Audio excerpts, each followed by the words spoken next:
أكيد، إليك تعليقات جاهزة وحماسية لمباراة الكأس الإفريقية 2025 بين منتخب الجزائر وفريق كونغو. يمكنك استخدامها في البث، الملخصات أو على السوشيال ميديا. تعليقات قبل المباراة. اليوم موعدنا مع مواجهة نارية في الكأس الإفريقية 2025 بين محاربي الصحراء وفريق كونغو الطامح للمفاجأة.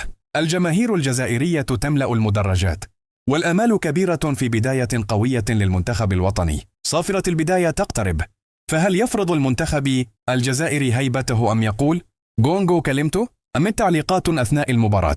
تمريرة ذكية من خط الوسط، والجزائر تضغط بقوة منذ الدقائق الأولى. دفاع كونغو متماسك، لكن الضغط الجزائري لا يهدأ. تسديدة قوية، الحارس يتصدى ببراعة وينقذ فريقه.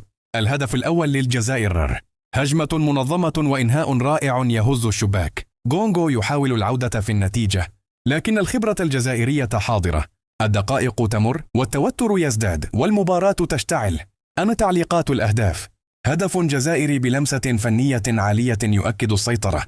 هكذا تكون الأهداف في المواعيد الكبيرة، هدف يعكس شخصية بطل إفريقيا. تعليقات نهاية الشوط. المباراة نهاية الشوط الأول بتقدم مستحق للمنتخب الجزائري. صافرة النهاية، الجزائر تحسم اللقاء وتؤكد جاهزيتها للمنافسة على اللقب. فوز مهم ومعنويات مرتفعة قبل المواجهات القادمة.